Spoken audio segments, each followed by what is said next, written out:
que devient le théâtre aujourd'hui? Nous sommes au XXIe siècle, on connaît bien les genres théâtraux des XVIIe, XVIIIe, XIXe siècles, mais on est moins à l'aise quand on arrive à la période contemporaine pour identifier les différents courants théâtraux, puisque les nouvelles créations sont souvent jouées sur certaines scènes et ne sont pas toujours accessibles à tout le monde ou n'ont pas une grande visibilité dans les médias les plus connus.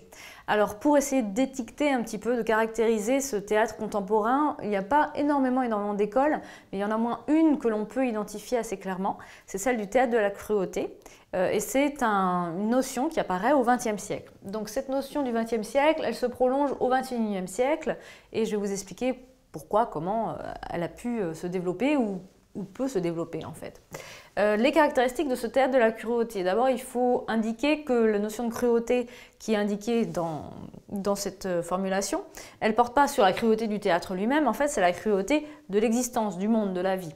Donc le théâtre de la cruauté, c'est un théâtre qui montre la cruauté de l'existence.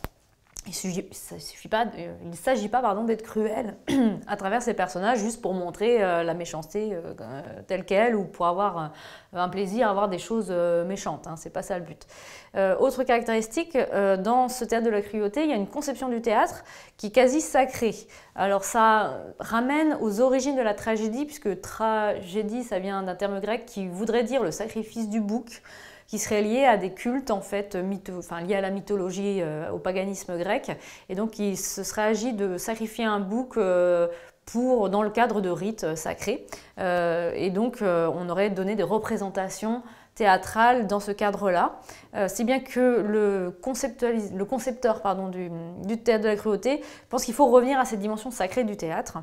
Et il va jusqu'à dire qu'il faut qu'il y ait une dimension de transe de la part du spectateur en tout cas. C'est-à-dire que le spectateur doit être tellement dans le spectacle qu'il doit arriver dans un état proche de la transe.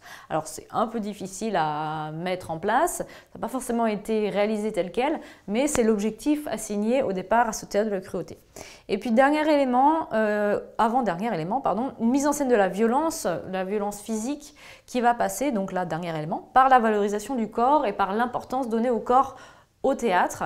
Alors c'est la raison pour laquelle on va trouver dans certaines mises en scène contemporaines des corps nus, des corps qui vont être grimés ou maltraités sur scène. Alors ce qui est souvent choquant, hein, ce qui donne lieu à des polémiques, mais ça c'est racine dans cette conception du théâtre qui veut aller au maximum de ce qu'on peut montrer sur scène, donc de transgresser un peu les frontières de ce qu'on appelait avant au XVIIe la bienséance notamment, hein, pour manifester la cruauté du monde dans une période qui est quand même assez troublée. Les auteurs principaux du théâtre de la cruauté sont assez peu nombreux en réalité. Son concepteur, c'est Antonin Artaud qui a écrit un ouvrage qui s'appelle « Le théâtre et son double ».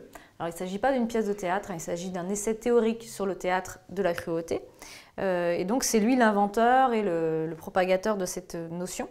Et puis on pourrait citer comme continuateurs Sarah Kane et Boto Strauss. Alors ce sont des auteurs d'origine, de langue étrangère, puisque Sarah Kane écrit en anglais, elle est britannique, et Boto Strauss est allemand, elle écrit en allemand.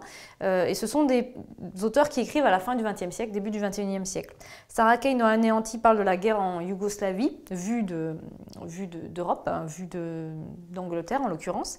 Et Boto Strauss dans Viol, donc le terme est déjà assez explicite en termes de violence, hein, réécrit une pièce de Shakespeare qui s'appelle Titus Andronicus, dans lequel il y avait le viol d'une jeune femme qui s'appelait Lavinia. Donc on a ici trois auteurs qui exemplifient cette notion de théâtre de la cruauté, et je dois vous préciser qu'il y en a assez peu parce que l'idée qui était celle d'Artaud et qui est théorisée ici a été assez peu suivie en fait de son vivant, mais elle a des répercussions dans tout le théâtre contemporain, souvent au niveau de la mise en scène en fait des pièces. Et puis en guise de bonus et de prolongement, je vais vous indiquer deux auteurs de théâtre contemporain, mais là français et de langue française.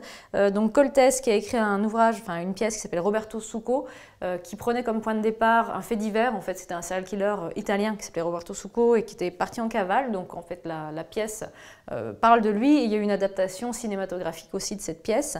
Et puis Jean Genet qui écrit Les Bonnes, c'est aussi une pièce de théâtre qui s'inspire d'un fait divers, à savoir le meurtre par deux sœurs qui étaient domestiques de leur patronne, donc elles s'appelaient les sœurs Papin, et c'est un fait divers qui a défrayé la chronique en son temps, au début du XXe siècle, et donc qui est repris par Genet pour mettre en avant la violence, cette fois-ci sociale, sociologique, entre les domestiques de cette époque et puis les bourgeois pour lesquels elle travaillait. Donc c'est une notion qui est à la fois un peu confidentielle, mais en fait qui permet vraiment de comprendre là où on en est aujourd'hui dans le théâtre du XXe et du XXe siècle, et peut-être de permettre de dépasser un peu les a priori ou les réticences à s'intéresser à cette partie de notre culture contemporaine.